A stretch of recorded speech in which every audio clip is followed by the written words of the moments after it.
Boa tarde a todos, muito obrigado pela vossa presença, desculpem este ligeiro atraso por razões técnicas. Nós hoje entramos no verão quente. Tivemos o verão quente em duas sessões, uma hoje, no período compreendido entre maio e agosto, e depois o último entre setembro e novembro de 75. E aqui já vemos as coisas a aquecer em contínuo. É um mês muito de ações do Partido Socialista. Começa no 1º de maio, já que foi referida essa cena da exclusão de Mário Soares e outros dirigentes do PS de acederem à tribuna no estado do 1º de maio, e isso teve consequências, entre as quais a suspensão e saída do PS do governo provisório. Depois, logo a seguir, o caso República, que é um caso que continuará sempre na agenda do Partido Socialista, incluindo mais tarde, quando veio o grande comício da Fonte Luminosa, pelo meio da crise do patriarcado, da Rádio Renascença e depois o cerco do patriarcado, em que o Partido Socialista também foi uma posição, segundo notícias que foi encontrar. Este vídeo 2 tem mais imagens e menos jornais, e portanto é um pouco mais fácil de ter a percepção do que foi acontecendo. E depois temos esse grande comício, onde eu estive presente, e depois também fui para o Valiz, aquele apoio para libertar as pessoas. Os camaradas são presos barricadas!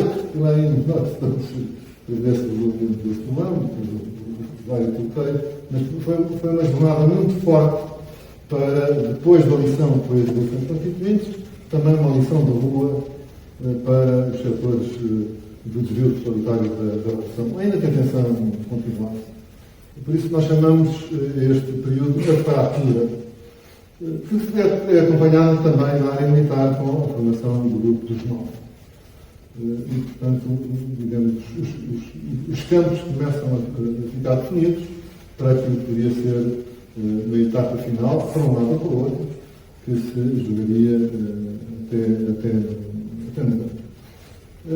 Por meio, há notícias da experimentação, bastante assustadoras, mas enfim, não se podia dizer nada na altura, e, portanto, cada um estava preocupado com o seu pedaço de revolução, uns em Moçambique, outros em Angola, outros aqui, e há também já notícias dos primeiros incidentes graves em Timor, que depois viria também a desenrolar numa tragédia, já depois de 25 de novembro. Acontece, digamos, a operação com a Indonésia, nos dias imediatamente a seguir do 25 de novembro. Isso é para resultar a situação. Hoje, no painel ascendente, temos a Maria João Vives, que se comunica aqui de facto, também entrevistou várias vezes o Mário Soares, o que referiu, o Luís Ramos Pinheiro, hoje administrador da Rádio Renascença, portanto, tem matéria para recordar da entidade que hoje é presidente da administração, e aqui o João Soares, já que tive outras vezes, e o Nuno Pena. O Nuno Pena, que é meu amigo, enfim, um amigo meu, o Dr. Rui Pena, que foi meu patrono no estágio. Eu fiz um longo estágio, eu fui um duplo estagiário, porque comecei a fazer o estágio em 78, 79, depois ia para a política e suspendia, depois voltava ao estágio, depois ia para a política e suspendia outra vez. Portanto, esta série regra durou 20 anos e o Rui Pena teve sempre bastante paciência para isso. E o Rui Pena é um dos presos do COPCOM, que neste período, sem conta por me pegaça, e foi preso em maio, passou maus bocados, infelizmente apenas menos de um mês, 3 ou 4 semanas, que esteve preso. Foi uma aflição para todos nós, disso, e eu achei que era um exemplo que valia a pena ser contado, não é das piores. Houve quem fosse violentamente sobado, como é o caso do Marcelino da Mata, e aliás o Rui Pena foi testemunha disso, no Sala ao lado, e houve outros que tiveram bastantes meses, como já ouvimos quando foi do relato do embaixador Luís Almeida Sampaio. O Nuno Pena tinha 5 anos, na altura, era o mais novo dos filhos do governo nessa altura, Manuel Gonçalo, Nuno, mas foi uma testemunha um pouco ingênua, mas, portanto, recorda-se bem e teve ocasião de refazer essa história para partilhar connosco. Aquela que eu disse, não muito tempo na pena, porque é uma história, não é uma história, digamos, no ciclo deste período, mas é uma história marcante de um aspecto marcante deste período revolucionário. Houve mais de 1000 presos políticos nesta altura, a seguir ao 20 de setembro e depois a seguir ao 11 de março, e isto é algo pouco conhecido e que é importante sabermos a banalidade com que isto é. Muito obrigado a todos, uma boa semana. Vamos ver os vídeos. 1º de maio de 1975, unidade Palavras Ordem na grande festa dos trabalhadores. A manifestação do estádio 1º de maio.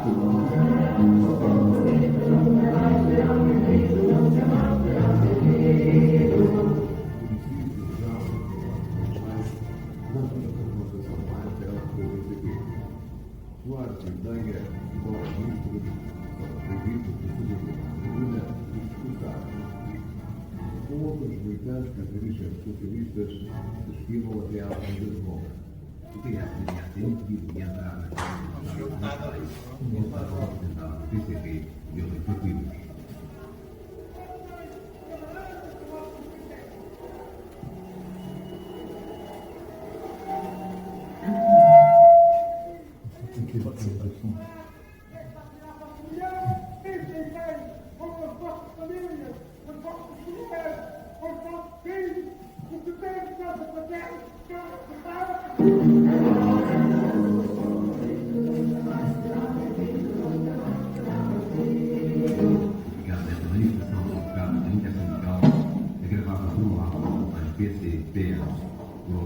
Atingir Costa Gomes e Vasco Gonçalves, que vão ficar no tribunal.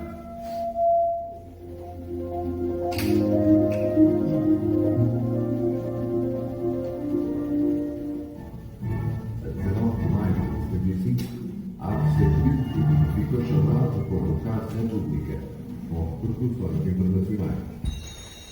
Na sequência dos acontecimentos do 1º de maio, os tipógrafos apoderaram-se do jornal, surgindo de cabeceira o nome do novo diretor em substituição dos corpos do Morreu.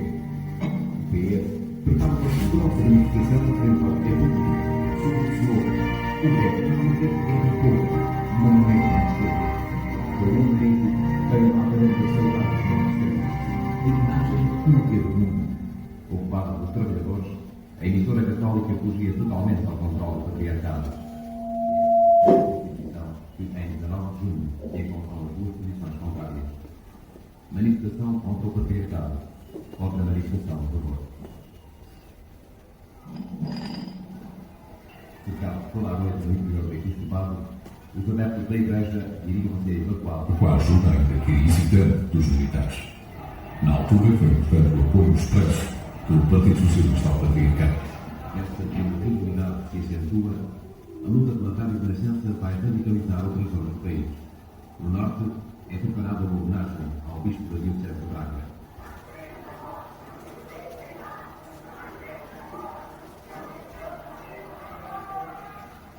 No dia desta manifestação, é saudada a sede do PCP nesta mesma cidade de Braga. Uma ação que tinha um antecedente. Dias antes, o Centro de Trabalho do mesmo partido fora igualmente atacado em Rio Maior. É apenas o início de uma série de ações anticomunistas que levam à destruição de saque e incêndio de partidos de esquerda em várias zonas do país. Caso, por exemplo, de Braga e de Maligal.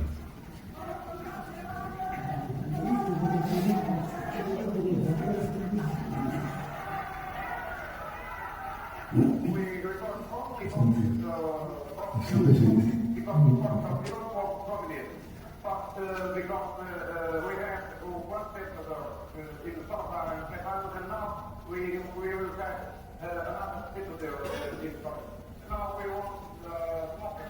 PS abandona o governo a 10 de julho, atitude que será tomada alguns dias depois pelo PPD. Então deverá exprimir o terreno com a crise da República e abandono do governo, iniciava-se a grande luta contra o consalvismo. Começava o verão de 1975. Setas do PCP ardem por todo o país. A quinta divisão, o braço militar da propaganda do Vasco Gonçalves, é ocupado por comandos de Jaime Neves.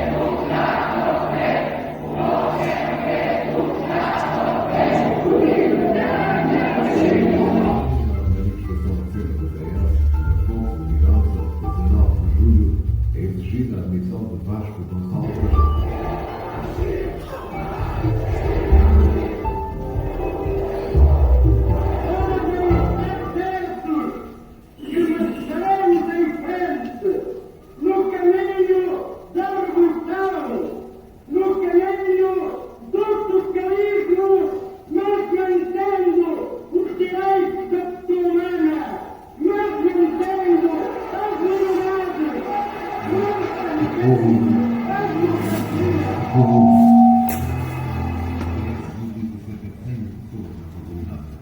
O PC ainda é sindical da Bela Barra chamada Popular. Chega a falar de uma marcha da reação de Lisboa, o que leva a cessamento dos arranjados.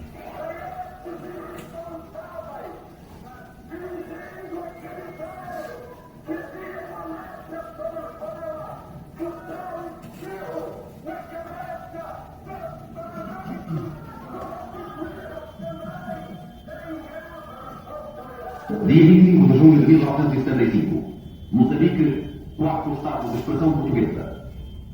Dia 5 de julho, independência de Cabo Verde.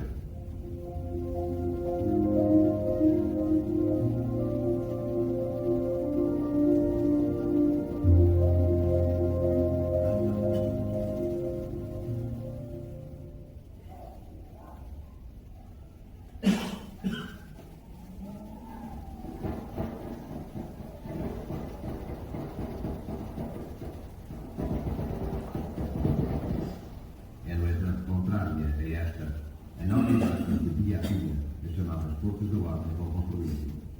Os militares substituem os polícias, os conflitos de conflito político, que aparecem cada vez mais não como objeto de um aparelho preciso, mas como instrumento de proteção às iniciativas que muitos trabalhadores então desencadeavam. Ocupações de casas, de terras, de fábricas, em processos mais ou menos exaltados.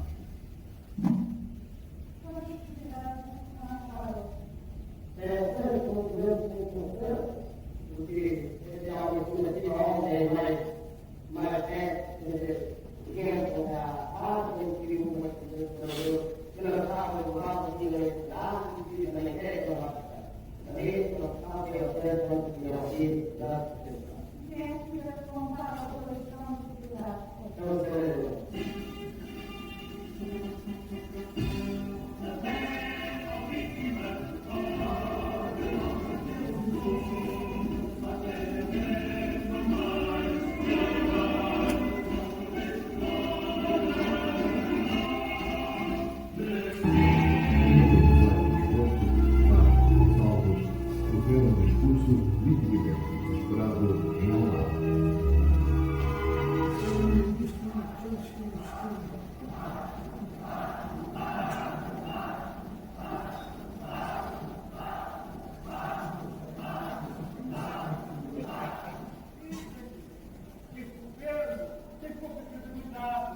Tem pouca base de apoio, tem uma base de apoio no Ministério.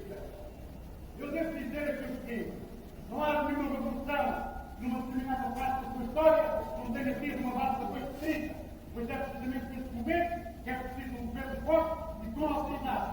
É preciso dar a possibilidade deste governo. Em Almada, este discurso marca o declínio político de Vasco Gonçalves e a carta de hegemonia das forças representadas. Conduzida por Manuel Antunes, ao elaborado do MSA produz documentos novos. Um texto de importância decisiva, que polariza, tal como o PS fizera na área civil, os moderados e a direita militar. Opõe-se no novo documento da zona de influência de Vasco Gonçalves, o guia da aliança com o BNQ. Fica na chamada um grupo dos novos, com Mel Antunes, Vitor Alves e Vasco Lourenço, como interlocutores privilegiados do PS. A formação do governo, já sem representação partidária, tem de morte anunciada, mesmo pelo próprio Presidente da República que o confere. A solução que hoje vos apresento é uma medida transitória. Um governo de passagem que espero que seja a pauta política para o clima. De Vasco Gonçalves. Não governa porque este não se perca, o povo português tem de saber distinguir as suas verdadeiras opções. E estas são revolução ou reação. Hoje, com este problema, sem dúvida nenhuma, qual é a vossa alternativa? Ou se está com a revolução, ou se está com a reação. Não há Dia 8 de agosto de 1975. Tomou posse em Belém o 5º governo provisório.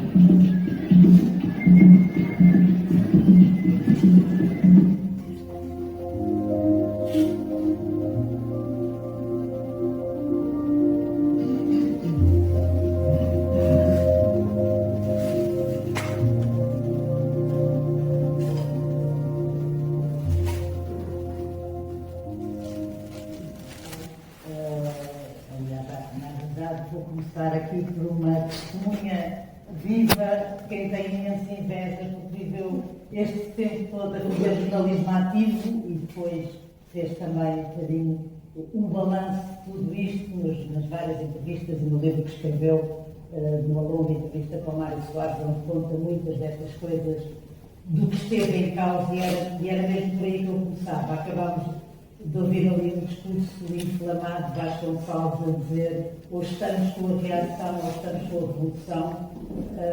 A Maria João estava com quem e o que é que viu no país nessa altura? Eu não estava, graças a Deus, nem com uns nem com outros.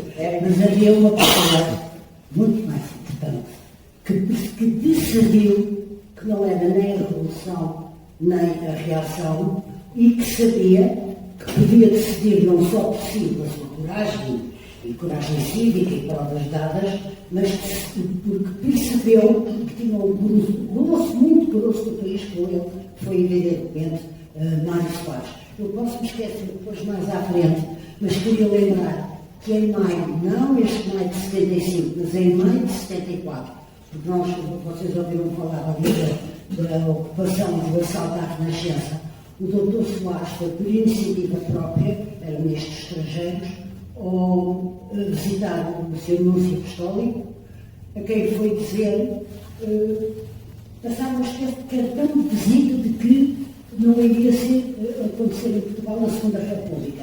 E depois fez mais. Foi visitar, pediu uma audiência ao Sr. Cardeal Patriarca na altura, do António Ribeiro, para dizer exatamente o mesmo. Portanto, temos uma pessoa que já tinha uma noção do que queria em maio de 74 para o seu país, mas que, não sendo um crente, achou que tinha que avisar e informar uma instituição com peso e importância secular da Igreja. E, portanto, eu procuro sempre deixar esta nota porque acho muito importante. E agora, antes de explicar a reação, tenho que dizer também outra coisa que é um apontamento interessante. Eu estava no Expresso na altura e o Dr. Balsemão, então o diretor, passava os seus dias a receber o melhor da imprensa europeia e evidentemente europeia, mas também norte-americana, o melhor do melhor, a nata da nata, que perguntavam, mas como é isto? Então, houve umas eleições com uma violência às urnas ultramaciça há uns meses. Ganhou o Partido Socialista, as eleições foram pacíficas e olha o que nós vimos na rua. Foi isto que nós vimos agora aqui. E, portanto, o Dr. Balsemão passava os seus dias a tentar explicar, eu já disse isto, a quadratura do círculo à imprensa internacional, como é que havia uma legalidade democrática, mas quem parecia estar a vencer era a deputado, foi a legalidade, a revolução, não gosto de dizer legalidade revolucionária, porque acho que é um contrassenso. O Dr. Soares decidiu que não era nem reação nem revolução e partiu para a rua, partiu para o combate, partiu para a não aceitação daquele estado de coisas. Evidentemente que foi muito ajudado, depois de muita conversa de bastidores, evidentemente, como há sempre nestas circunstâncias, do chamado Grupo dos 9, mas devo dizer que não foi o conteúdo do documento dos 9 que terá agradado especialmente ao Dr. Mário Soares, porque era um bocadinho confuso, misturava o socialismo do então tipo, da então Jugoslávia, com a social-democracia. O Dr. Soares fez muito bem, não se importou nada com o conteúdo, não fez o como não se importou com o conteúdo e que ele precisava era de militares sérios e decididos como ele, que como não era nem a reação nem a revolução, e irem para a frente. Mas o ir para a frente parece que era fácil, porque ele de facto enchia as praças e as ruas de Lisboa e do Porto e de outras cidades com milhares e milhares e milhares de pessoas. Eu estava lá e vi. Mas todos os dias acontecia qualquer coisa de mais extraordinário que pudesse acontecer. Era de tal maneira que o Expresso, não estou a citar o Expresso porque lá estava, é porque é um sinal dos tempos, para dar vazão à informação que tinha, saindo só ao sábado, não era possível. E o Dr. Balsemão inventou uma coisa que foi o Expresso Extra. Não sei se os irmãos se lembram, alguém se lembra, mas havia o Expresso Extra que saía à quarta-feira, porque senão o que a gente escrevesse já era fora de moda, porque já tinha acontecido outro ato revolucionário, outra ocupação, outro cerco ao Parlamento, outra ocupação da República, uma coisa absolutamente inacreditável, e foi também outro apontamento importante, foi na ocupação da República que se internacionalizou. Não sei se os meus lados estão de acordo, ou os meus colegas aqui, mas eu julgo que foi um degrau especial na escalada revolucionária da República, porque imediatamente tocou a mídia que cá estava, tocou os líderes europeus que estavam com o Dr. Mário Soares, e de repente a revolução, que já estava um bocado internacionalizada, ganhou como certificado um selo e passou a ser o Dr. Soares a recuperar os seus apoios que tinha internacionais e a revolução de ser ainda mais falada. Não foi nada fácil, ao contrário do que possa parecer hoje, que estamos aqui a viver numa paz, num Estado de Direito, etc. Pode parecer, naturalmente não foi tão assim, ou tão exagerado. Ninguém pode exagerar o que se viveu nesse tempo no país. O que se viveu de facto. Havia noites que nos pediam para nós dormirmos no Expresso, porque podia acontecer qualquer coisa de mais grave ou de mais apocalíptico e era preciso dar notícia disso. Por exemplo, coisas inimagináveis hoje. Mas o papel que eu quero aqui, o essencial para mim de dizer hoje, embora depois podermos desafiar-nos de alguma das etapas, e para eu não monopolizar o debate, é dizer que houve alguém que decidiu que não era nem revolução nem reação, e portanto que era preciso dar a cara, juntar tropas, juntar apoios internacionais, que a mídia transmitisse isso tudo e resistir. E foi o que se fez com um general chamado Mário Soares, e evidentemente tem que dizer, com também o PSD, embora o Dr. Sá Carneiro estivesse fora por doença, mas havia outras pessoas do PSD que falavam muito nos bastidores com o PS, eu sei, nos nomes, dos encontros e dos sítios onde se encontravam, e evidentemente uma parte do CDS que já tinha sido humilhado e cercado no Palácio de Cristal em janeiro de 75. Portanto, havia já, quer dizer, mais do que motivos para os partidos fundadores da democracia se juntarem atrás do Dr. Mário Soares, embora evidentemente que a parte leão disto tudo fosse ele e os seus tenentes generais, Manuel Alegre, Pedro Ali, Jaime Gama, etc. O João Bela, nada desse melhor que eu. A Saudade Zenha, evidentemente eu queria dizer, o Saudade Zenha, enquanto o Dr. Soares estava no Algarve, nos acordos de Algarve, onde não podia ser substituído, o Saudade Zenha travou um combate memorável, quando hoje se fala da autoridade e se vai buscar o Salazar para a autoridade. Eu lembro, por exemplo, escrevi isto na semana passada, a autoridade de um general chamado Salgado Zenha na luta sindical. Não foi preciso prender, nem andar à pancada, nem não sei o quê. Foi a autoridade dele que levou a bom porto um combate pela liberdade sindical do que hoje usufruímos. O Lembaldo é um outro jornalista aqui presente, porque, e também invocando ainda este tempo do início do verão quente e deste ambiente que se vivia, para falar um bocado do que é que significou o República. A Maria João já deu aqui umas luzes, mas depois, sobretudo, a ocupação da Casa de Nascença e o assalto ao patriarcado E como é que as pessoas que aqui estavam, é uma pergunta que eu me faço muitas vezes, os meus pais viveram isso de uma maneira muito ativa, se mantiveram cá e continuaram a achar que o país tinha salvação? Então, boa tarde a todos. Eu de facto acho que frisei isso, aliás, na sessão da semana passada, que acho que há um acontecimento absolutamente marcante, que é o resultado das eleições de 25 de abril de 75. Porque esse resultado deu uma dimensão daquilo que o país pensava um ano depois de 25 de abril de 74, o que é que o país pensava das propostas políticas que existiam em Portugal naquela altura.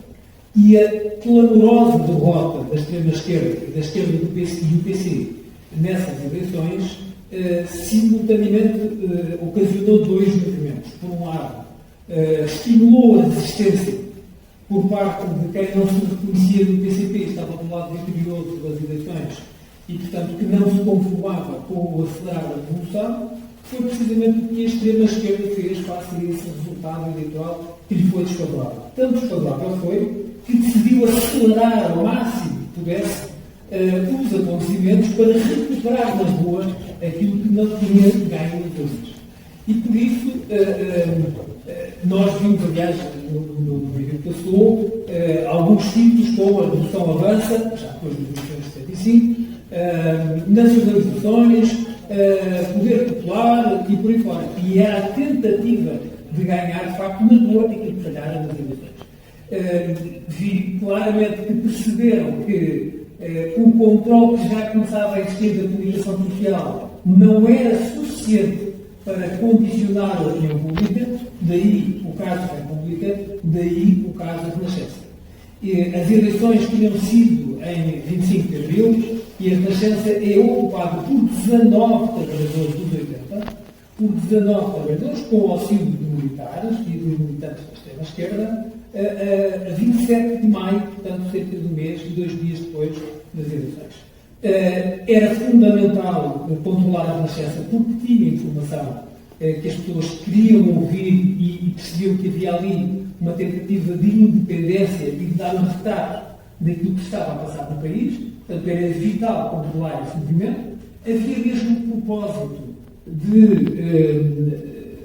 retirar, nacionalizando a Rádio Renascença à Igreja, portanto, nacionalizar a Rádio foi, aliás, também um dos títulos que nós vimos ali nos jornais, se for quer dizer, nos Cor que vimos agora, e, portanto, havia essa tentativa fortíssima de retirar a Rádio Renascença à Igreja.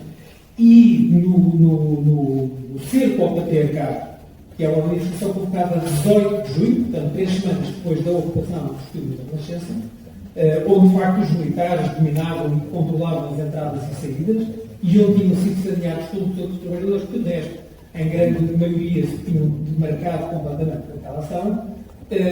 Então temos essa manifestação convocada pela UDP e por outros partidos de extrema-esquerda, que mais tarde iriam a dar origem ao que é hoje em dia o Bloco de Esquerda, apoiados, obviamente, por forças militares.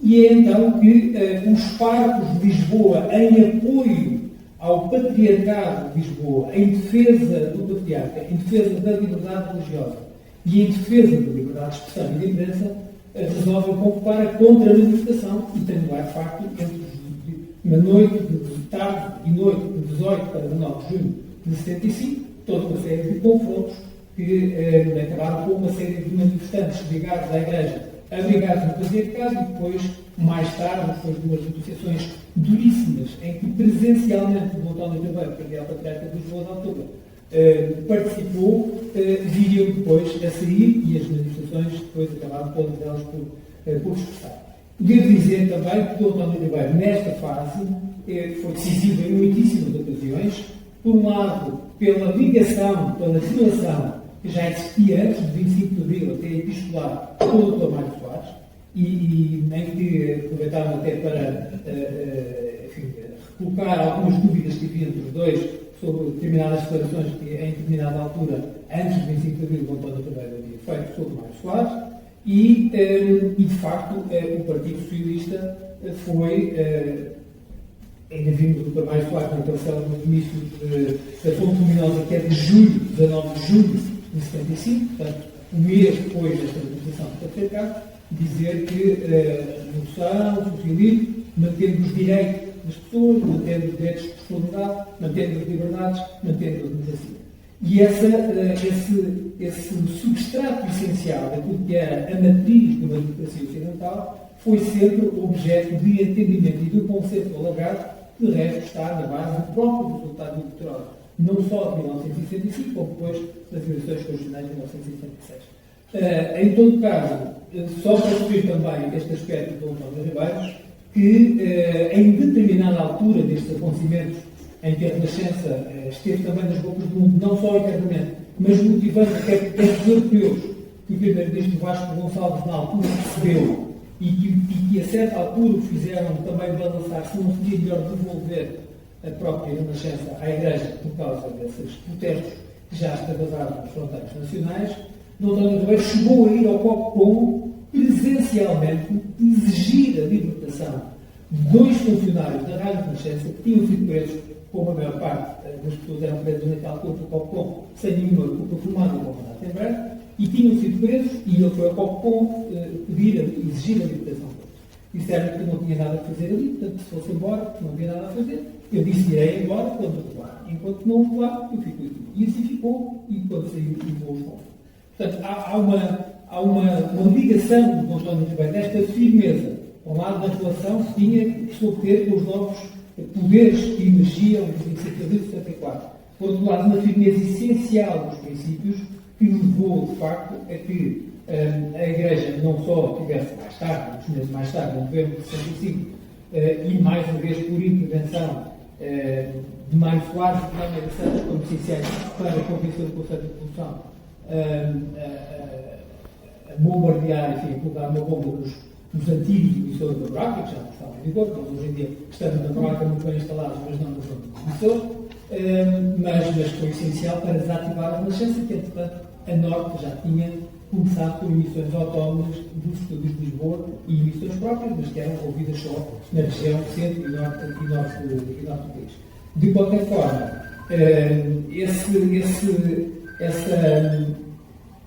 esse apoio também ao patriarcado e à Renascença que se sentiu de facto no país em julho de 65, levou também a que a Igreja em geral, sobretudo do centro e do norte do país, tivesse um papel decisivo em convocar, animar, apoiar católicos de todos os lados, de todo o espectro, a participar das manifestações pela liberdade e que eram também uma reação àquilo que se sabia que era uma tentativa de recuperar o terreno por parte da esquerda militar e de perder as eleições e, portanto, estava em risco, como se viu o desespero de Vasconcelos na altura, completamente desesperado e já reconhecer que o governo tinha pouco apoio, mas precisava de todo o apoio para tentar o quê? Tentar contrariar aquilo que era a vontade democrática eleitoralmente expressa em 25 de abril de 75.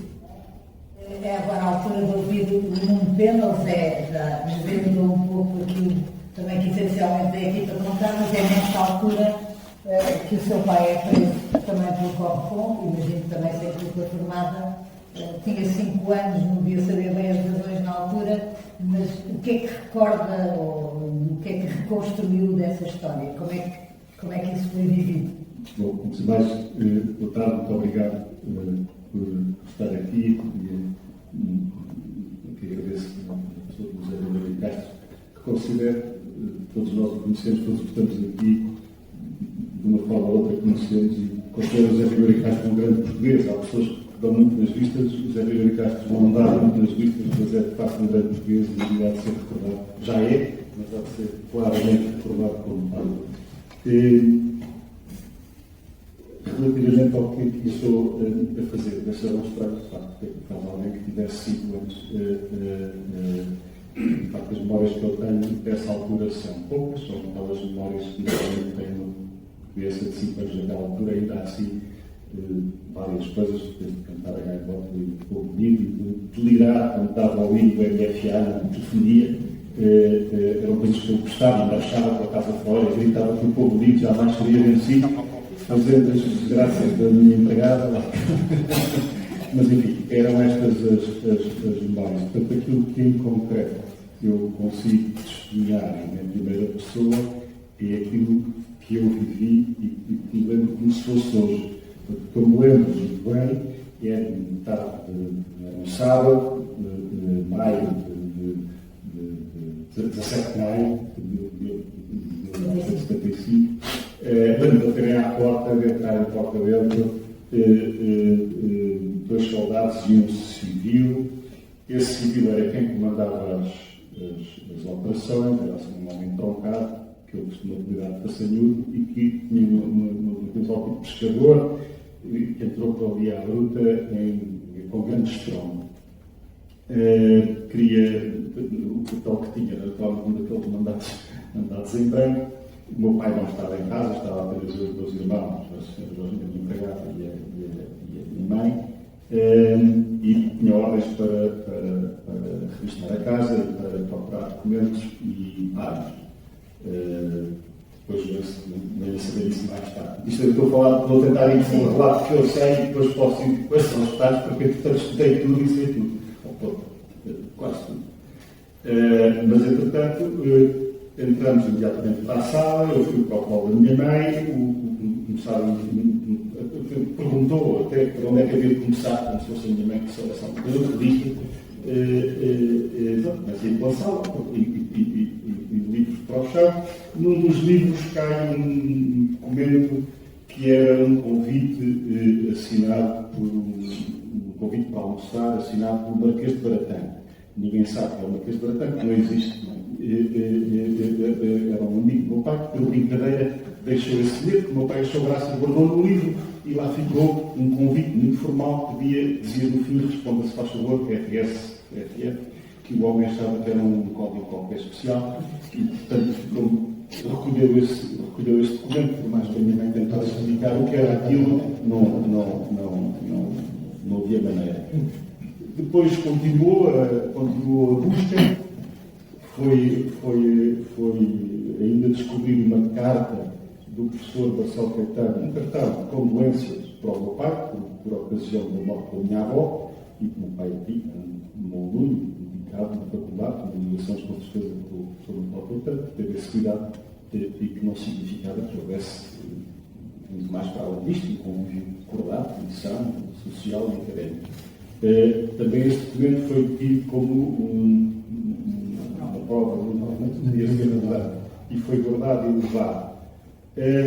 Depois, enfim, levaram umas pistolas pistolas do século XIX, de disposição, não era nada, continuaram à procura pela casa toda, foram ao quarto da minha irmã, aí com alguma brutalidade rasgaram as bonecas, e portanto aquilo deu depois alguma choradeira e tal, e eu fugi com o meu irmão para o quarto, porque se aprendi disto, fugi com o meu irmão para o quarto, assim, o que é que vão fazer aos nossos? Então arrumámos tudo, muito depressa, arrumámos o quarto todo depressa, para ver se não nos faziam nada. Então, depois foram revistar também roupas, tiveram a decência, revistaram as roupas todas do meu pai, e quando a minha mãe tiveram a decência, igual o passarinho disse, sim, por acaso, no meio destas coisas, às vezes havia assim, alguma decência. E pronto, nisto, muita coisa se passou, chegou a passar a Aurel, não vou dar massacres com isto, mas tem tudo uma série de outras coisas por trás, a razão pela qual o lobo ter aparecido àquela hora da tarde. E portanto, se lá para as 7 e tal, assim ficou, minha mãe queria telefonar para o meu pai viesse para o escritório rapidamente, então resolveu-se aquilo, ou não o deixaram, portanto aquilo prolongou-se pela tarde, o resto da tarde, e o meu pai acabou por chegar às 7 e pouco, 7 e tal da tarde, e já nem entrou em casa, subiu só até o quarto andar, nós morávamos no quarto andar, um militar ficou a barrar as escadas para os andares de cima e baixo, e portanto ficou, quando o meu pai subiu, entretanto o lobo estava sequestrado na sala de estar, nós já estávamos fora, estávamos a fazer as mesmas perguntas que depois viriam a fazer ao meu pai, e portanto ele não entrou, como eu dizia, não entrou. Ainda disse à minha mãe para falar para telefonar ao meu depois do Amaral, que podia ser uma ajuda, e assim foi. Aliás, o meu Pedro Moral veio logo lá para casa, ele e a mulher, o José, e ficaram toda a noite, ficaram até de manhã. Disse já nem veio, não mandou as horas a que saíram, mas achei que ficaram lá muito. E assim foi. No dia seguinte, pode ser que me esteja a escapar qualquer coisa, no dia seguinte,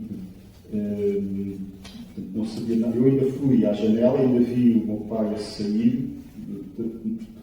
Ele subiu, ficou no átrio, houve aquela conversa, iam prendendo o Lobo Cancela de Abreu. Depois o meu pai disse que não precisava de advogado, e eles largaram, não se sabe saber como foi a sorte do Lobo, porque assim não foi por esse tamanho, ele ficou, e portanto no dia seguinte foram procurar o meu pai ao Raulício e ao Popcom, ninguém disse nada, portanto no dia que isto era 17, noite de 17 e madrugada de 18. O que é que estava a acontecer agora?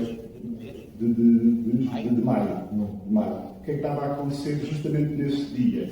E madrugada era justamente o espancamento, tinham preso o espancamento do Martim da Mata no Ralim, onde estava o meu pai, foram todos espancados e interrogados pelo MRPP, o Saldanha Sanches, que era uma pessoa que eu gostava tanto, e depois quando comecei a ler estas coisas todas fiquei, tenho pena de não ter discutido isto com ele, porque me dei bastante com ele, fazemos o direito fiscal. E tenho pena de não ter podido falar com ele, porque acho uma doença tão doida que não compreendo. Daquele homem, que é um homem bom que eu conheci, bom, quer dizer, acho eu pelo menos gostava dele. Faz uma maior espécie de como é que isto foi possível. Mas enfim, de facto assim foi, um espancamento violentíssimo ao Marcelino da Mata e aos outros que lá estavam. Depois foi interrogado, quando eram 2 da manhã, isto é que já o meu pai falou. O meu pai nunca falou destas coisas a vida toda, nunca nos falou. Por isso, tudo o que eu fui saber, fui à procura. Só curiosamente, em 2014, é que, a pedido, creio eu, da professora Maria da Glória, católica, é que resolveu então escrever qualquer coisa, e escreveu uma coisa ainda assim muito ligeira, que devia ter feito. Muito ligeira, não é do género dele, mas pronto, sempre foi qualquer coisa que nos podemos agarrar para explorar e para investigar a partir dele. Mas contei ele então que, conta aquilo que eu já contei, que foi pedido às 7 da tarde, e que estava na casa toda, e se ele não viu, vi eu, acabei de contar. E depois conta que vieram 2 miúdos de 20 anos e que foi quem interrogou. E nessa noite, o que o interrogavam era sobre. No Ralis, o que o interrogavam era sobre a Guiné, sobre um plano para reconquistar a Guiné, ou para devolver.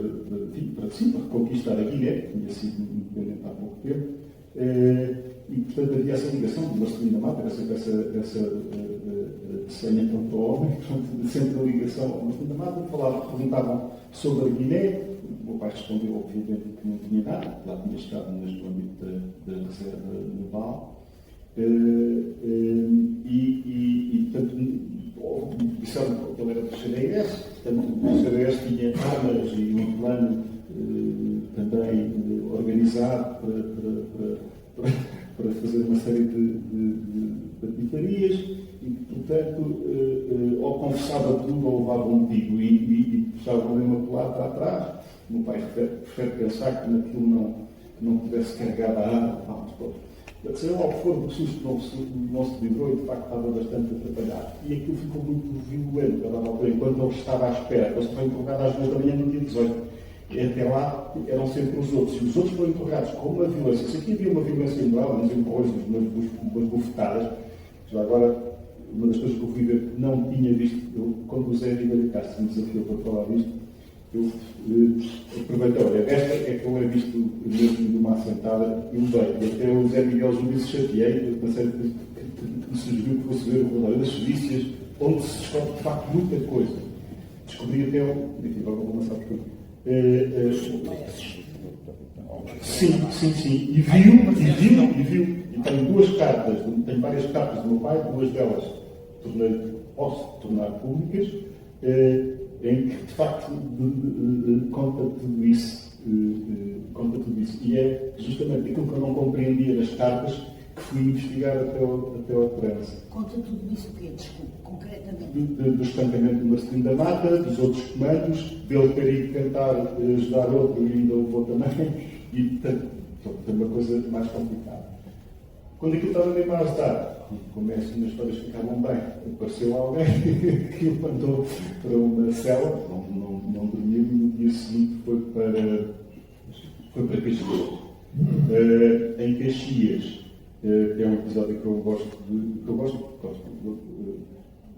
acho de facto repugnante, porque nós vemos sempre nestas histórias pessoas apaixonadas, seja pela Revolução, seja pela Contra-Revolução, seja lá pelo que for, mas são apaixonadas. E quando encontramos Saúde é sempre um horror.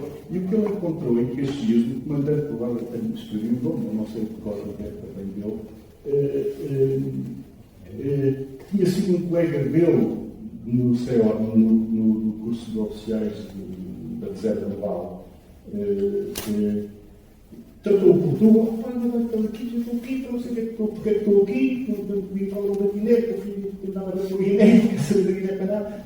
E não sei, tratas-me do senhor comandante e adotou uma postura totalmente arrogante, desprendida, uma coisa mesmo, é mesmo, sei lá, a personagem que não interessa no meio disto tudo, mas de facto é tão irritante ao ponto de uma parte das que sou eu.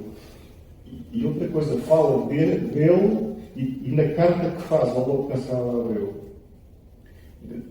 Porque, entretanto, o que é que aconteceu também é engraçado. Estava o meu pai em Caxias e começam a ouvir-se gritos e muita gente do MRPP lá fora em Caxias.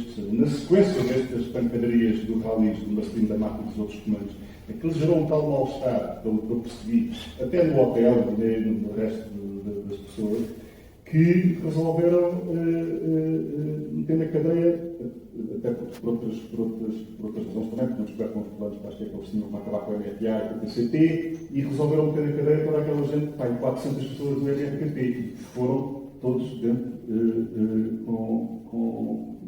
para Caxias também. Portanto, as mesmas pessoas que os pancaram nos dias antes estavam agora presas com ele, e ele diz uma coisa engraçada, diz, olha, estou tão desapontado que nem sequer consigo ter raiva deles, é uma atitude completamente diferente daquela do Saúde que nós podemos contar. Enfim, eu não fumasse mais, depois se fizer sentido mais qualquer coisa, mas entretanto, depois também me lembro isto de memórias pessoais, só para terminar, não sei se já vou muito longo, senão, porque tínhamos que ir, a partir do momento em que deixou de estar na solitária, então ficou em Caxias solitária, depois passou para uma cela coletiva, que curiosamente eu conheci um amigo meu, um bocado mais velho, que tem 70 anos, na altura tinha 20, que teve preso com o meu pai, a quem eu pedi muita informação sobre isso, é um pormenor muito engraçado, até jornalista de cartas elétricas conseguiram lá para dentro da cela.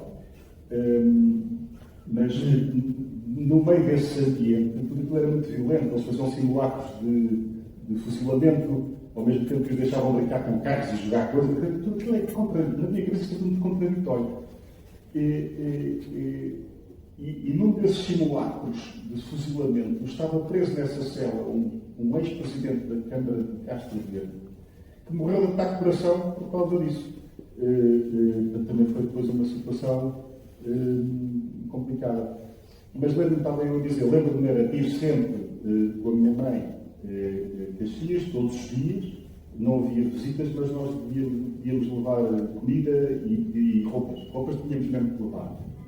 E curiosamente, não sei se é muito português, papel higiênico, não sei se toda a gente olha, mas curiosamente muito português. E eu lembro perfeitamente de estar,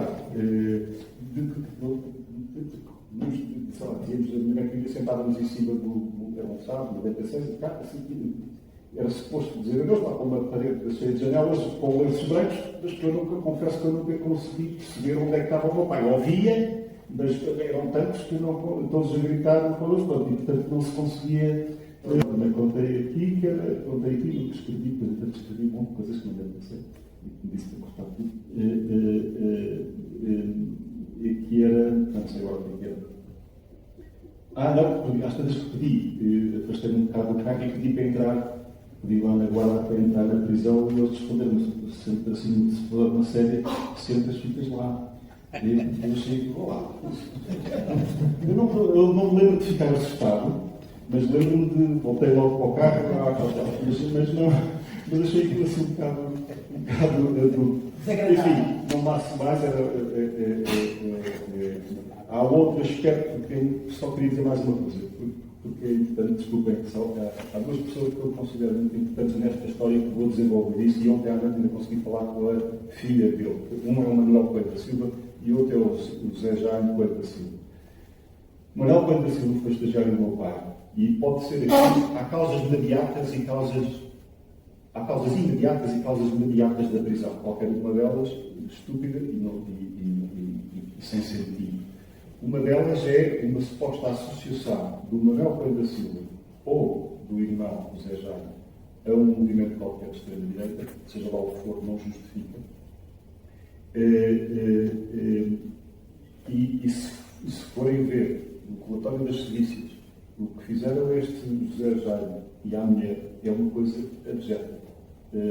Eu fiquei chocadíssimo. E por isso é que isto ter a certeza que o José Jaime era irmão do Manel.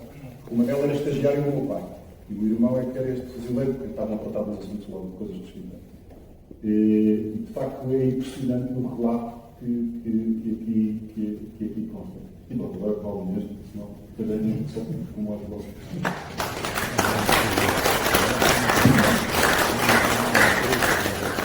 Deixei para o fim o João Soares, porque não tinha 5 anos nessa altura, já tinha um bocadinho mais. E queria, obviamente, também, o João foi uma testemunha também presencial, viveu tudo isto em casa, e já sei que não vai cumprir o meu guião, mas aquilo que eu também queria... Não, o que eu vou dar agora, o que eu lhe queria perguntar é como é que próximo do seu pai via, como é que ele acompanhava estas questões. Já falámos aqui da comunicação social, mas as ocupações no Alentejo e no Ribatejo, as destruições de sedes a norte e a sul do país, quer das sedes do PC, mas também das sedes do CDS e do PDC, que na altura existia. Ele manteve sempre a certeza de que isto se compunha, ou viu alguma vez desesperançado? Já sei que já lá foi. Eu só queria, num minuto, entregar ao Sérgio Veiga Castro com alguma solenidade um atlas do meu avô para a Biblioteca da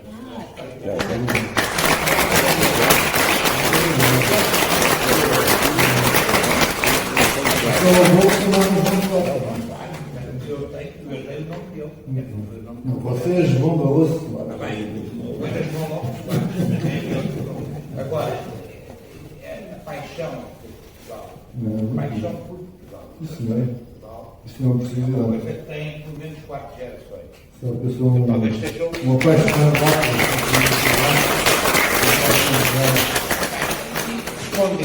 Respondendo diretamente à questão que a Raquel pôs, e porque ela para mim tem que dar um grande contenção em matéria de oratória, mas eu vou-me apoiar aqui no esqueleto dele.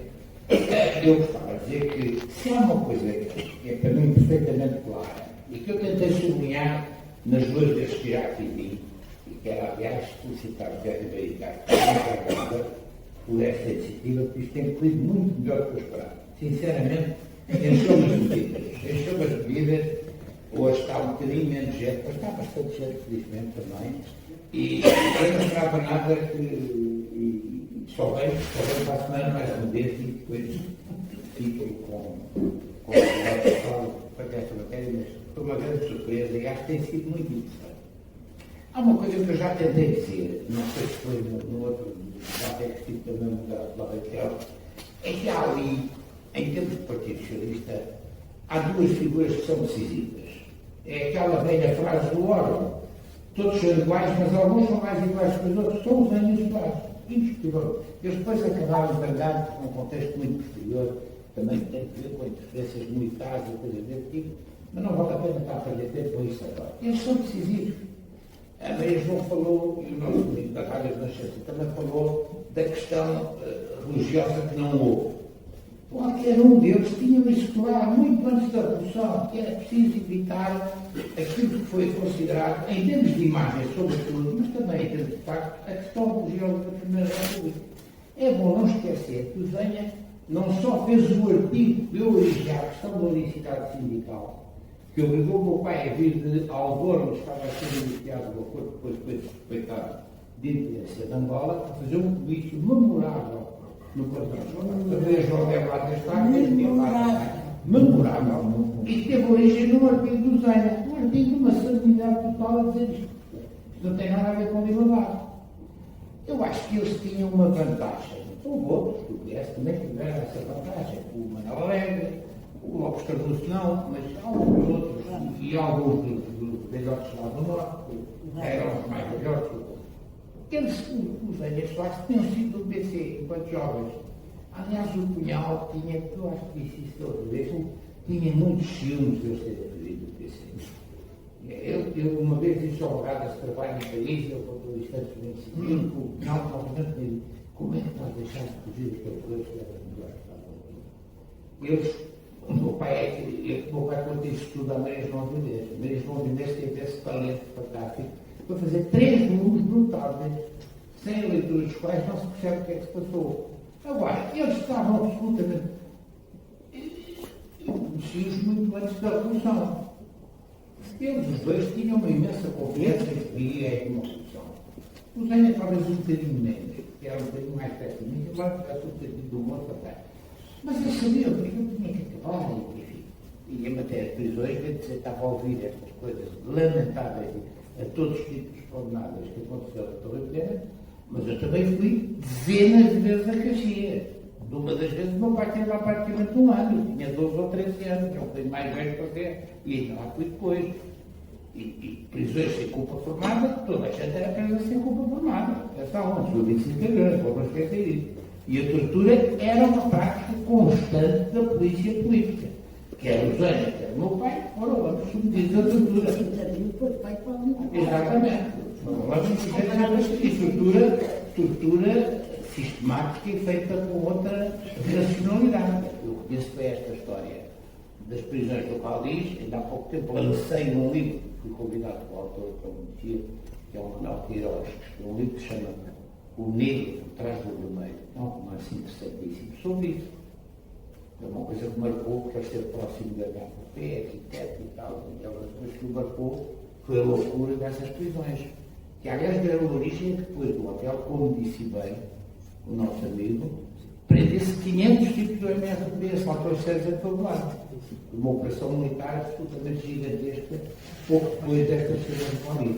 E, curiosamente, também ouvi várias questões, eu tenho sérias, que foi o hotel que decidiu, quando tomou conhecimento do que estava a acontecer com o Marcelino da Mata, uma vez que era um disparate total, do ponto de vista da matéria de fato, mandou lá um oficial, que morreu há pouco tempo, que era o coronel Matos Gomes, que aliás que é o homem que tem os melhores romances sobre a nossa guerra colonial, diariamente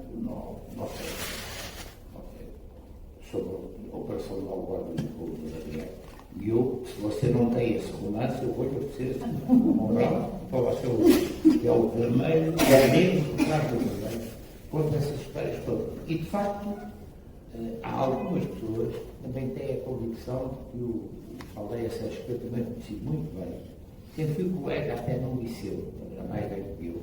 O meu pai foi advogado dele. Ele esteve 6 anos preso, em Caxias, antes de regressar à Faculdade de Lisboa, onde depois já tinha morrido o PC e tornou-se um dos dirigentes da MRP. Pois claro, o Amaldo Bastos, que era um psicótico, ao nível que vimos ali há bocado, o outro homem não era um psicótico, eu não quero ofender ninguém nessa situação. Depois me digam, você, o responsável é um psicótico. Qualquer pessoa que quer estar ali, para o que nós vemos ali, tem uma psicopatia qualquer, nunca lidei nem às psiquiatrias, nem às psicologias e tal, agora, pelo menos não estava na cabeça, não está, isso é óbvio. E foi aproveitável. Mas depois há aqui também uma outra coisa, eu estava a falar da questão religiosa. O Zenha negociou com a Santa Sé, o Vaticano, a revisão da Concordata é um quadro completamente tranquilo, nunca ninguém fala disso. E eu lembro de os ouvir os dois, o Soares e o Zenha. Aliás, o grande slogan de 75, está dito que vai dizer, é Soares e Zenha não há termos de Zenha. Foram eles que fizeram frente ao PC e com a vantagem de conhecer a PC por dentro e saberem muito bem o que é que a casa gastava. Ainda por cima conheciam pessoalmente aqueles tipos todos. O Otávio Pato, que é contemporâneo deles, o próprio Cunhal, com que eles ambos tinham reunido. O Zé Aliás tinha tido uma prisão mais longa porque tinha sido traído por alguém. E, portanto, o apito soube que ele era do PC sem que ele tivesse dito nada. Até me lembro dele depois, já no 25 de Abril, um dia eu assisti a uma conversa em que estava alguém e disse: mas você foi do PC? Eu disse: eu não fui nada do PC.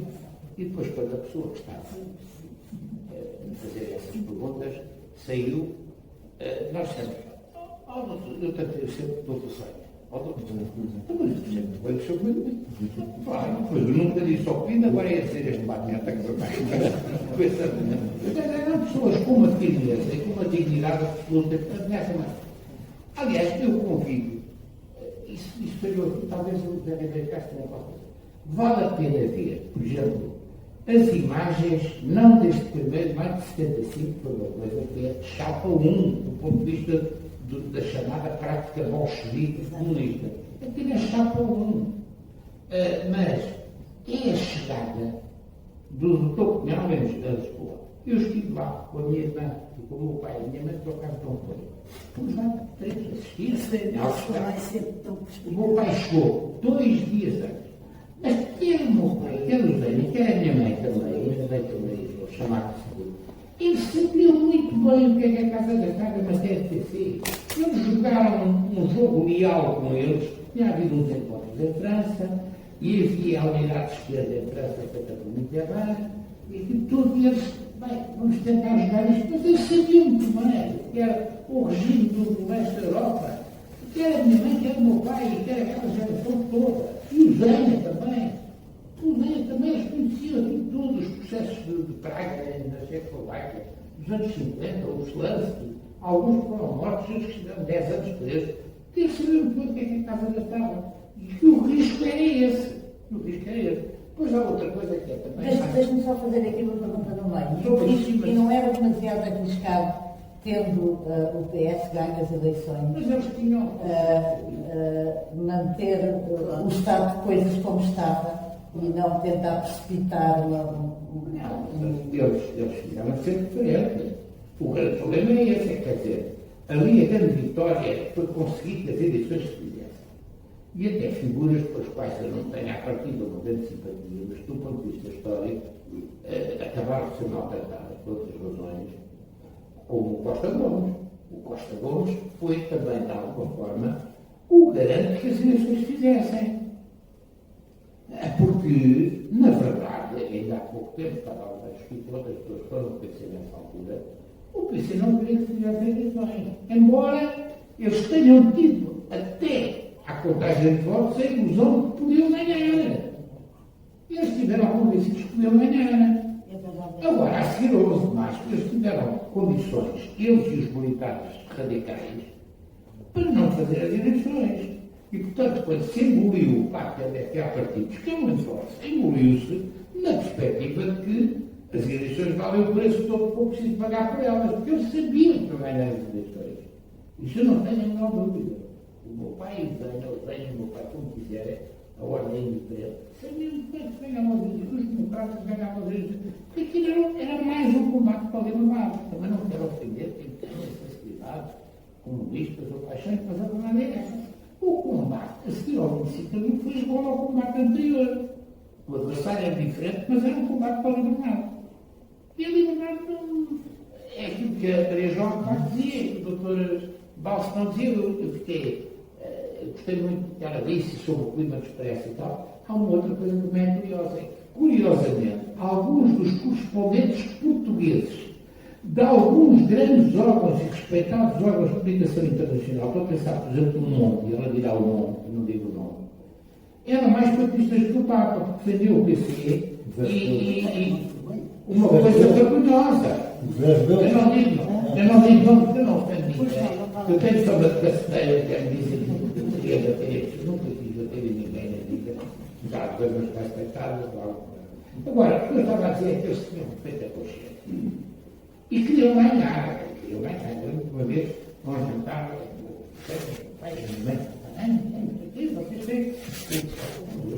eu não estou a fazer nem 6 anos. A gente vai ganhar muito tempo. O meu pai também sempre disse, deve ter dito isto à vez, muitas vezes, se a gente, quando é uma votada, não deve estar uma votada, tem que deixar que ele se ponha a jeito. Portanto, aquilo foi uma luta muito prolongada. E foi uma luta contra o PS. Mas não quer fazer uma pergunta. Eu vou dizer uma coisa. Eu não tenho fé. Eu fui para a porta do patriarcado. Está aqui com o local, é? Não percebi, desculpe. Não, desculpe. Eu estava a pensar mal, desculpe. Eu peço desculpa, eu estou a falar de partida. Deixa Eu sou ateu, mas fui para a porta do patriarcado. Foi o Zé que me pediu para ir para a porta do patriarcado. Nessa coisa em junho. E quando foi o assalto ao CDS, ao comício do CDS no São Luís, também foi gente do PS lá foi. E aqui, onde é hoje a sede do CDS, também houve uma tentativa de assalto. E os esquerdistas eram um instrumento do pessoal. Deixa que Eu posso fazer uma pergunta? Posso? Eu pedi licença à vontade. Ele é que é a autoridade. Eu não quero encontrar isso é para um calar. Não, mas é que a Maria não quer fazer uma pergunta a propósito da petróleo. O João já disse aí 3 ou 4 vezes, mas eles sabiam que iam ganhar, Tinham, sim. O que eu quero perguntar é se, apesar de tudo, com tantos sinais cujos o primeiro foi indiscutivelmente o 28 de setembro, que foi suspeitíssimo, porque foi um pretexto, uma gente queria organizar uma tourada possível, não era motivo para aquilo que nas horas seguintes aconteceu. Depois chegou-se uma prisão de capitalistas a despropósito em dezembro e depois etc. aquilo que conhecemos. Mas, portanto, até ao fim de 74 já havia uma suspeita enorme no ar. O que eu pergunto é, não terá havido alguma benevolência da parte do PS em, vamos lá à frente, talvez eles não sei o quê, vamos ver que é melhor, ou foi tudo, ou o que eu também quero, mas é que eu tenho que acrescentar uma coisa que o seu pai me disse vezes 50. Eu aguento tudo para ter eleições. Foi o que ele sempre disse, ainda bem que ele foi agora. Não é agora, foi na altura. Não, foi o que eu disse agora. Sim, mas eu quero saber se, apesar de tudo, não houve uma certa benevolência, com muitas ocupações que já havia, que houve em 74, que houve no início de 75, ocupações a casas, a propriedades, a isto e aquilo. Olha, eu respondo muito bem. Houve ou não benevolência? Acho que tem que dizer, não houve benevolência nenhuma, eles sabiam muito bem o que é a Casa da Estado. Houve uma coisa que o Pinhal também. Posso responder se não puderes também. Não, aceito o regime que vocês quiserem. Respeito a minha liberdade, claro. E aquilo que eu vi diretamente. O que houve era a consciência de uma coisa que o Pinhal também tinha e que está no rumo à vitória que eu citei da outra vez. É a relação de forças. Eles tinham consciência de qual era a relação de forças. É verdade. Eu sei, sou testemunha disso, e eu próprio também pensei isso logo quando foi o 28 de setembro, já tinha 24 anos. Estava há pouco tempo feito 25, em 28 de setembro de 74. É verdade que aquilo é uma coisa que já é um entorce muito sério à democracia, porque aquilo é um direito de manifestação, é uma coisa elementar. Aliás, estavam pessoas pelas quais eles tinham as estimas do Vasco Vieira de Almeida, que está vivo, felizmente, e que era um dos que achou que eventualmente podia ter-se antecipado as eleições presidenciais. Não era? Era a manifestação, mas era. Havia ali também um bocadinho a sombra, se quiser, para uma parte da esquerda, do que se tinha passado no Chile um ano antes. Eles estavam. Isto foi uma coisa que marcou aquela geração toda, a minha ainda foi muito marcada. E, portanto, houve ali algumas condições sem nenhuma benevolência para engolir uma mentira. Porque aqui não era nenhuma conspiração. Agora, os grãos de pílula, por cuja memória eu tenho um profundo respeito, e já o demonstrei variedíssimas vezes e em público, também era, comparado com o Costa Gomes, do ponto de vista da manobra política, um nabo completo. Foi um nabo no 28 de setembro, foi um nabo mais grave ainda no 11 de março. Porque os amigos dele, militares, tinham ganho todos os conselhos das ordens, e ele meteu-se naquela aventura e depois foi para a Espanha. Nenhum deles teria feito isso. Agora, não houve nenhuma concorrência. Pelo contrário, eles sabiam o que é que a casa era essa. Mas também vou dizer uma coisa. Se olharmos para aquilo com a objetividade que a Maria João é capaz de pôr, e eu também, que somos os únicos aqui que temos idade, para além de pessoas aqui no público, para nos lembrar do que é que aquilo foi, o próprio Cunhal e a própria direção do PC, até ao 28 de setembro, e até perceber que aquilo estava mole, foram os mais ordeiros de todos. Houve duas grandes greves, uma dos CTTs e outra de mais não sei o quê. E era mais da fábrica acima. E os PCs diziam em 74, diziam, isso é contra os interesses da população e tal, que achavam que eles só sentiam que aquilo estava mal e eles pararam para o que foi depois do 11 de março, quando do 28 de setembro. Portanto, não houve nenhuma cedência do lado de pé. E o PS sempre disse benevolência, menos ainda. Benevolência nenhuma. É engolido. Só para acrescentar mais. O Zé também queria. Muito rapidamente. Eu creio que a pergunta da benevolência só podia ser feita ao MFA, porque o MFA é que tinha o poder para a revolução. Nenhum partido tinha o poder para a revolução. A capacidade de revolução dos partidos dependia deles próprios, mas quem tinha as mãos no volante era o MFA. E o PC conseguiu sempre infiltrar junto da direção militar do mundo. Eles é que não só foram benevolentes, como a partir de certa altura cúmplices. E, portanto, as forças civis tinham de ganhar tempo e espaço. O primeiro grande momento foi a eleição constituinte, que tirou um retrato, e, portanto, até esse retrato ser divulgado, essa era a eleição constituinte. E depois também a manifestação da Ponta foi, de facto, um grande momento de músculo para o Partido Socialista e que exerceu a influência junto de certas militares que fraturavam. Se não fosse a atuação da Constituição, a atuação subsequente às conferências, contra as situações do PCP e a manifestação da Ponta jamais teria havido uma fratura no MFA tão longe como era necessário. Eu só tenho que contar uma pequena história em relação a isso. A seguir ao 11 de março, uma coisa que eu me lembro, provavelmente a Maria João também terá ido ou tratado num certo tempo. A seguir ao fracasso daquilo que se considerou uma tentativa revolucionária do Spindler, do Spindler, e eu fui ao Calixto nesse dia de manhã, e que aliás foi tudo televisionado, tudo ali igual, aquilo é uma coisa fantástica. Bem, à noite. O lado de futebol da revolução. Exatamente. À noite há uma manifestação que arranca do Campo Pequeno. Curioso, o PC tinha sede junto ao Campo Pequeno, uma rua onde havia umas instalações. António Serpa, onde era uma coisa da legião que foi dada, os partidos todos que existiam a 25 de abril receberam uma sede, e o PSD que foi criado a seguir, o PPD, também receberam uma sede da Junta de Salvação Nacional, aquela coisa que caiu. Houve uma manifestação. E eu lembro de falar com o meu pai, com o Zénia, que faz no topo da manifestação, foi o cunhado, foi o pai do pai, foi o pai da manga toda, e lembro do Zénia dizer, o meu pai confirmar, arranja aí 50 ou 100 pessoas, quando já estive, que aqui desceu até ao Rocio. E acho que eu vou comigo se eu não estava no Rocio, mas eu não estive no final, em que falou um deles, longe, ou o Zénia, ou o meu pai, acho que foi o meu pai.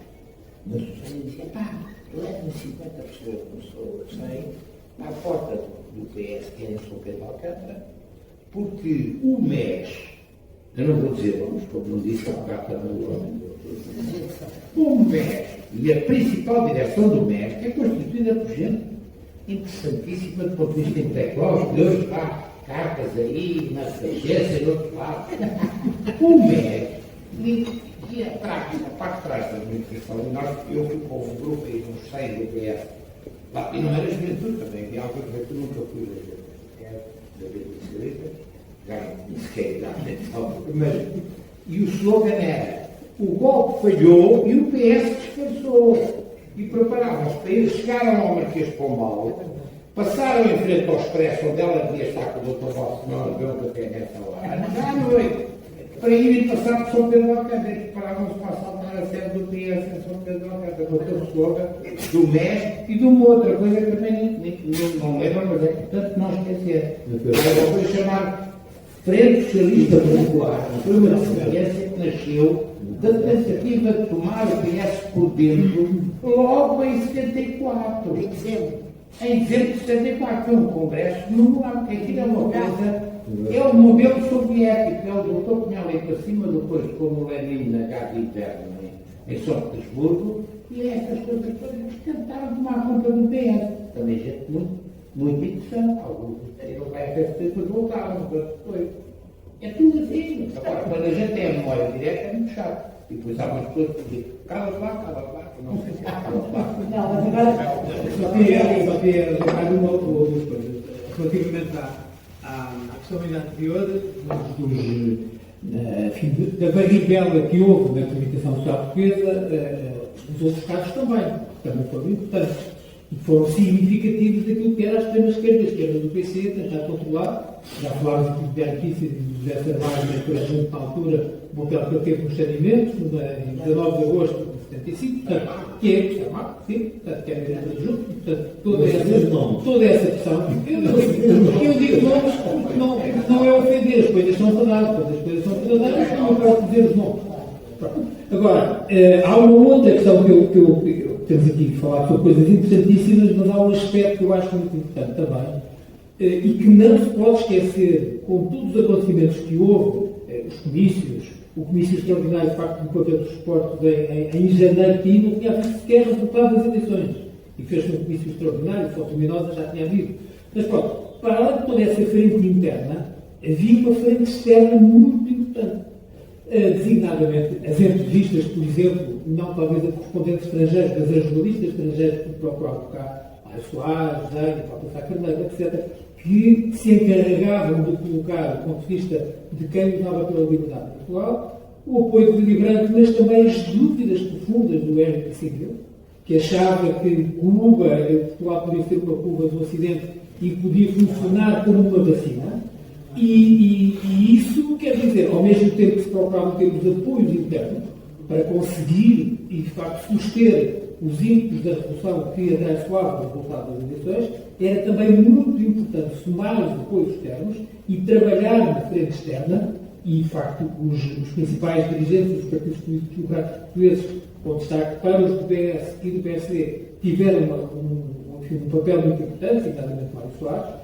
E isso foi também muito importante para que se percebesse na Europa, mas também os portugueses cá dentro, que não estávamos sozinhos numa luta que era de facto muito difícil e própria do projeto revolucionário. Este é o congresso da FSP, toda essa tentativa, eu acho que é tudo muito típico dos movimentos revolucionários. Portanto, são características habituais que nós encontramos em movimentos revolucionários. O problema é que se eles tivessem ganho. Esse aqui é o drama. Agora só uma coisa, há bocado a Maria João, acho que foi bem nas datas, é preciso também fazer uma cronologia. Eu confesso que devia ter feito, mas não pude, não tive tempo. Ainda vou ocupar ver outras coisas. As visitas que verificaram aqui, não é só os correspondentes estrangeiros, há uma exposição, aliás, interessantíssima, esteve em Almada, acho que ainda lá está. Saiu, mas é boa, vai circular aí. Agora, é muito curioso, porque eu, no início de maio, eu não sei, ainda não podia, estava a discutir com a minha irmã, estávamos a ver que se, eu não me lembrei exatamente, eu penso que o primeiro visitor tinha acabado de perder o lugar, tinha acabado de se demitir do lugar de chanceler da Alemanha, foi um homem com uma ajuda decisiva, que não pode nunca ser esquecido para a democracia de Portugal. Chamava-se Willy Brandt. E foi vítima de uma operação de espionagem da Alemanha de Leste. Já ninguém se lembra que havia a Alemanha de Leste, era a Alemanha comunista, dita democrática. Eu nunca disse Alemanha democrática. Eu vi na Alemanha, a Alemanha dita democrática, não é a Alemanha democrática, não foi. Era governada pela polícia. E ele tinha acabado, felizmente, tinha sido vítima dessa operação de espionagem. Teve a dignidade imediatamente segundo e ficou presidente da Internacional Socialista. Eu acho que ele foi o primeiro a chegar.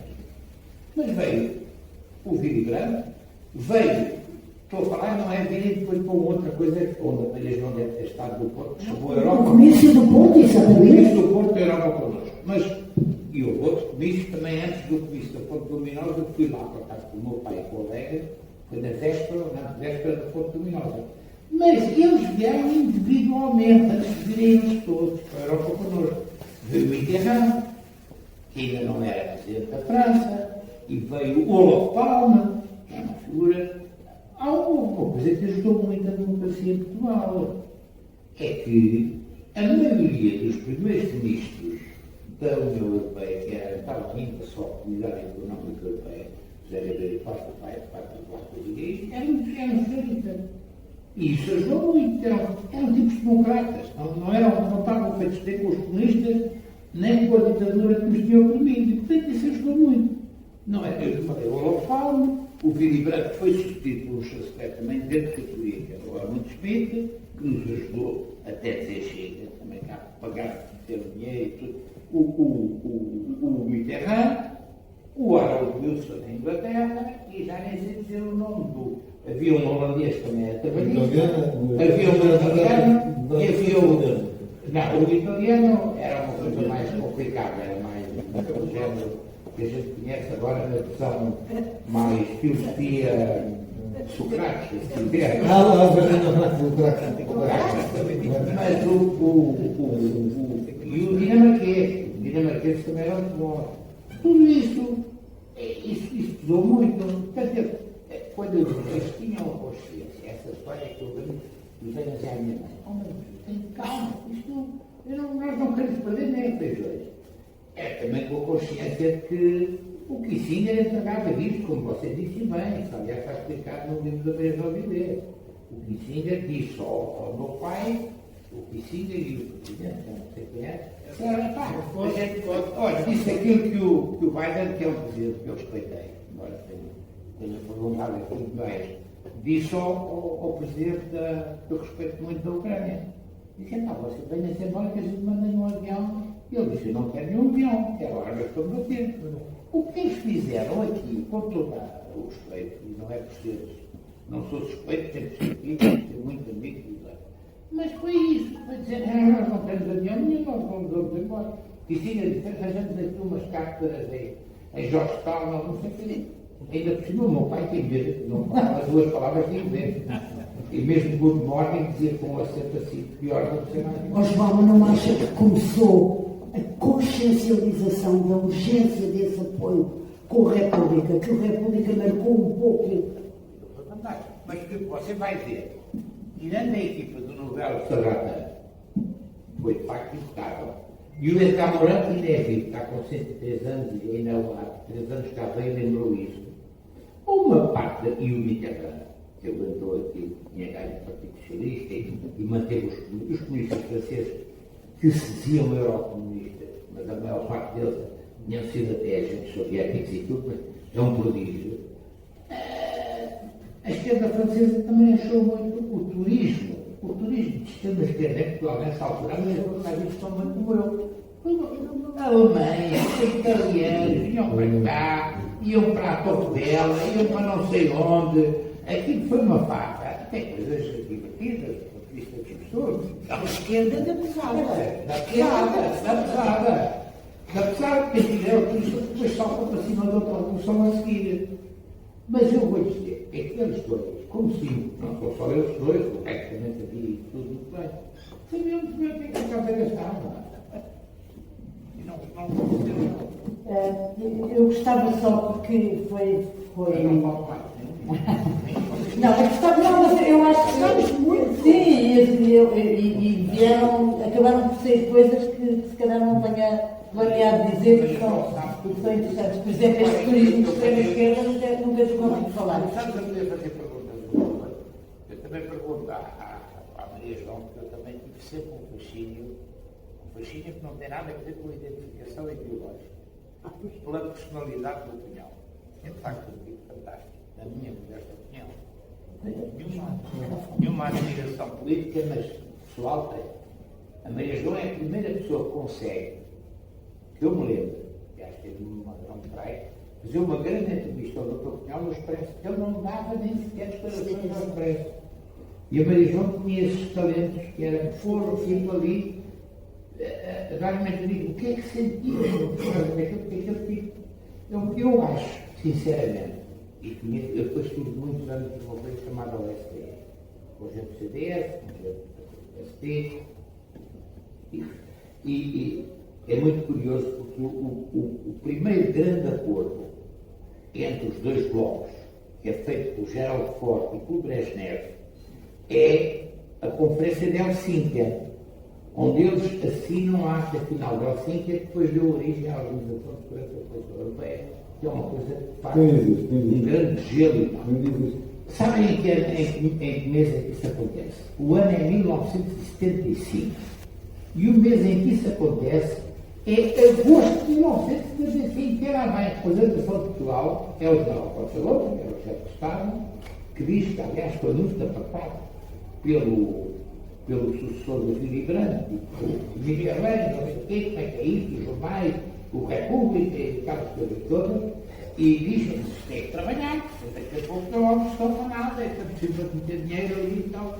E eu acho, sinceramente, eu tenho a convicção de que os soviéticos, que é um universo que era mais que os russos, mas dominado pelos russos, não queriam que houvesse uma tentativa revolucionária em Portugal, se houvesse partido.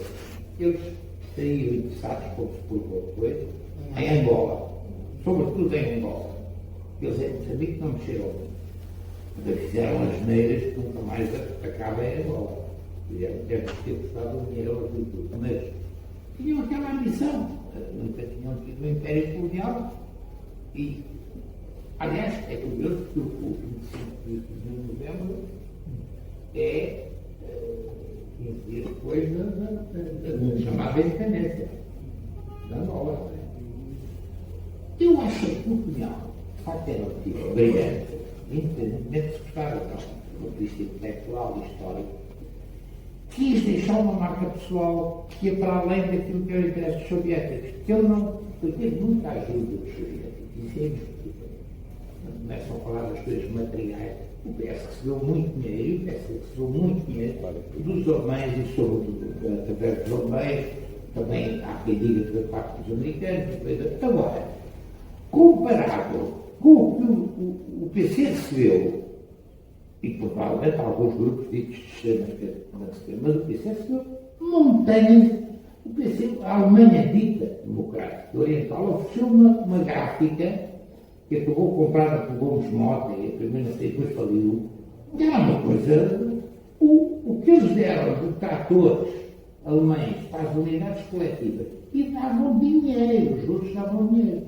Só que o que acontece é que o Cunhal mandava montar essas coisas, essas balas, a tipos que já tinham feito 15 dias de tortura de sono e não tinham dito uma palavra. Portanto, isto nunca, enquanto com todo respeito nos outros, não percebo isso. Agora, a minha pergunta é: o Cunhal deve ter tido cheio, que o Cunhal teve a vontade de deixar a impressão digital um bocadinho para além daquilo que era o mas depois, como também era um realista, percebeu que a relação de forças, e foi o que a Zita disse outra vez. Eu acho que depois a seguir o Zé é com a questão. Eu acho isso mesmo, não tenho que acrescentar muito mais. Acho que ele era uma pessoa decidida, era a noção que me dava, embora como personalidade tivesse aquilo, os meus amigos de direita escandalizavam-se horrivelmente, como é que eu podia fazer aquelas entrevistas e como é que não sei o que, não sei o que mais, mas evidentemente que era o meu ofício, ainda bem que era, e eu tinha alguma, sobretudo, aquele pretenso, evidente que era pretentíssimo, mistério que eu envolvia e que me levou a acabar a entrevista, a primeira, que o João se referiu, que era, então, se nada na sua vida é misterioso, porque é que ninguém me encontra num garbeiro, ou porque é que não vem amanhã ao cinema comigo? Ficou, é evidente, perplexo, uma cabeça, perguntar porque é que não vinham ao cinema. Mas era para eu perceber que nós não achávamos que não enfiávamos uma rede, que tudo era transparente na vida dele. Agora achei um homem, sobretudo, no fim, com uma amargura desmedida, e disse, numa entrevista depois foi ser reunido, amargura ainda é uma palavra muito pequenina para aquilo que eu vivi e senti. Não, sim, Bom, eu só queria dizer duas coisas para acabar. Uma que me chamou a atenção, eu achei muito interessante essa imagem que ficaram.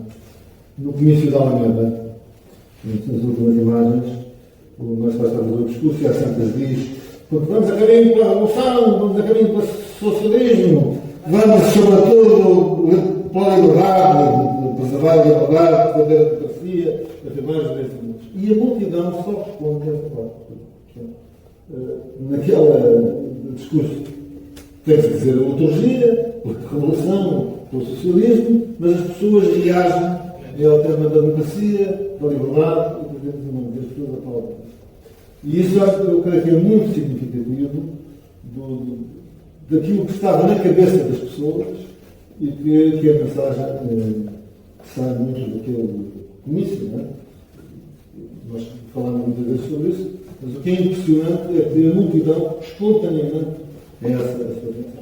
Quanto à questão do punhal, do Brezhnev, do Angola, eu já ouvi várias vezes esta tese, esta ideia, aliás, de uma forma bastante familiar. Quando é o 25 de novembro, o meu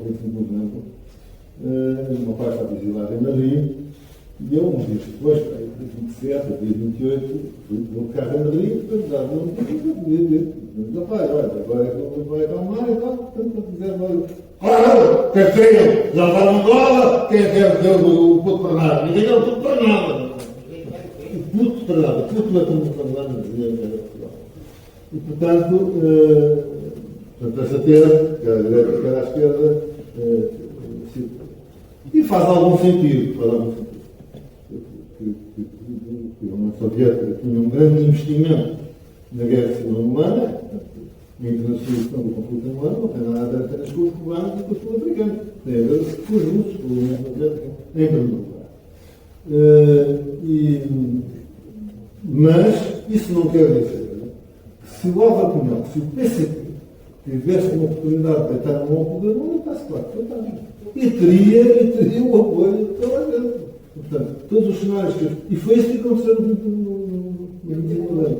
E quem faz o que faz, o que faz recuar o PCP e Álvaro Cunhal, não é o Brezhnev, não é o Kissinger, não é o Santos Angola, são os terceiros da Força Aérea, que sobrevoando mostram que a relação de força é diferente dele. Ele estava de tomar o poder, mas tinha que ser uma coisa quase palaciana, como tinha sido sempre no 28 de setembro, no Copa Carlos, no 28 de setembro e no 11 de março, sem combates na rua. Se tivesse que haver combates na rua, ele não. E, portanto, agora, de facto, como nós veremos mais para a frente, nós estávamos em plena rota daquilo que estava no rumo da vitória, a insurreição popular armada. O juramento de bandeira, feito no realismo, no dia 21 de novembro, é impressionante. A mobilização dos soldados unidos de ação. Portanto, nós estávamos nessa rota e é a relação de forças militares que define a revolução para o lado do Brasil. E depois acabou a brincadeira. Não houve, diversamente das outras crises, sobretudo 28 de setembro e 11 de março, desordem de rua, a relação da revolução, acabou. Foi trabalhar para a democracia para o Portanto, nós teremos a ocasião de ver isso na próxima sessão que não, sim, é só por causa de uma coisa que uma lembrança maravilhosa de subtileza e de ironia dos nossos lares. Quando, nos tempos muito duros e difíceis do verão quente, haviam-se intelectuais do MES muito expressivos, muito sedutores, eu quero recordar isto, muito sedutivos, muito expressivos, muito sedutores, e eu perguntava ao Dr. Soares, Dr. Soares, mas o MES e não sei o quê, E o Dr. Soares disse esta coisa admirável. Vão acabar todos aqui mais tarde ou mais cedo. E acabaram. Acabaram. Nunca mais me esqueço. Não, uma coisa que disse no outro dia, uma outra coisa que o Velho de Pai me convidou, e que eu tive muito prazer em estar, foi no aniversário da Fundação Amaro Costa. Foi uma coisa. O mestre, às vezes a gente esquece, o mestre, o grupo do Sampaio, no mestre, e não estou a dizer nomes, no sentido de entrou para o PS, eles andavam a pedir, quando eles, Soares e Zé, mais dos dois, não há que os tenham, fizeram um acordo com o CDS. Então não vão lembrar isso, atenção. Foi pena, Diogo Catalão, e a Marga Costa. Quando se fez o entendimento do regime governo, que aliás foi o governo que aprovou a lei do SNS. Atenção! O SNS, inclusive o Horta, que agora era, não sei se era meu camarada, mas era nosso porque andou bem, e dizia, nunca esqueça de dizer que o SNS foi aprovado pelo governo PS-CDS. Eu estava lá. Portanto, atenção, às vezes há aqui um problema no tempo, no mundo contemporâneo, não há memória para coisa nenhuma. Estamos permanentes a ser. Houve dois governos constitucionais, dois primeiros. O pai foi o primeiro-ministro dos dois. Primeiro foi o primeiro governo constitucional, que acho que durou menos de um ano, foi derrubado pelos votos de todos os partidos da Assembleia da República, incluindo o CDS, incluindo um independente dos anos da véspera, na noite em que o meu pai faria, portanto, 7 de dezembro, incluindo a Cássio Rodrigues, que depois passou anos a carregar aquela tenda, como é que eu fiz aqui, não tive coragem de fazer as caixas, não podia fazer aqui. E o Cunhão estava ali, tem que não cair, noutro contexto, teria dito aquilo também histórico que ele disse em 86. Em 86, o Cunhal tinha feito um congresso só para dizer que o PCP, em nenhuma circunstância, havia um candidato do PCP nunca poderia, e chamava-se Machado. Quando o Machado passa à segunda volta, fizer também ao PCP, já que lá os meus direitos na Marinha Grande, lá na França, a tempo público, isso teve aí um papel decisivo. O Cunhal faz um congresso, que era um formalista nessas coisas, na Brandoa, na Damaia, não sei o quê, de um dia para o outro, só para dizer, eu compreendo perfeitamente com quem, tapem a cara, tapem os nomes, metam lá a cozinha onde técnico. Isto é um bocado, e é na sequência disso, depois que o tal, isso muito antes tinha sido, é um bocado da mesma lógica que o MES é admitido quando há um entendimento com o CDS e o origem do PS-CDS, e entraram todos, alguns outros, e depois tomaram as contas daquilo tudo, só para foi secretário-geral de tudo, a memória dele. Como disse o Bernardo uma vez, não sei se foi no Expresso, disse eu já no público, o Bernardo disse assim, a gente passava o tempo a dizer e a escrever naqueles colóquios, antes do tempo da outra senhora, que éramos muito mais à esquerda, que os pais bem, que éramos mais no tempo do modo, mas depois que já para a cadeia, eles fazem e eles vêm. Portanto, isso é que diz uma vez uma autoridade moral. E vou dizer a propósito também da ligação anterior com a Igreja. Há pouco tempo, um autografista que eu conheço disse, mas tenho aqui um livro que quero oferecer. Não tem livro de socorro. Então o que é que era? Era o Portugal Baionês, são francesas de Portugal, com uma dedicatória do meu pai para o Dom António, sua eminência grandíssima, Dom António Ribeiro, sabe que eu já está a aprender as patentes todas, Dom António Ribeiro. Uma dedicatória simpática, não direi calorosa, mas com uma estima e consideração, certo que estamos muito próximos de outras coisas, qualquer coisa desse tipo, pode Dom António Ribeiro. E eu disse, mas como é que você comprou isto? E depois é que o Dom António Ribeiro deixou uma biblioteca gigantesca, com imensos livros religiosos e tudo, antes de ser campeão, antigamente era uma grande figura muito respeitável, muito admirável, que é um público feminino também muito numeroso, também com o outro. E então, o que é que acontece? A seguir, eu sei que também não digo não, pessoas ligadas à direita, com respeito, que decidiram vender ou entregar ao Paravista, porque já não havia espaço nem no Seminário dos Liberais, nem na Casa ao Lado, no tempo de Dom José Ricardo. E portanto aquilo foi parar ao Paravista e ao Paravista, que ao cuidado do bem que lá estava entre 50 mil saias e não sei o quê, e olha isto, vou dar isto. E eu ofereci também, aí digo não, ofereci um amigo meu, uma pessoa que tem estima, que é muito crente, que é um médico, que é o doutor Manuel Pedro Maria. E disse, olha, me deste uma mulher, vou-te oferecer este livro, nós temos, a minha irmã tem um e eu tenho outro, com uma aplicatória do meu pai. Vou-te oferecer este livro, tu mereces, eu tenho sempre só para ele. Muito obrigada a todos. Acho que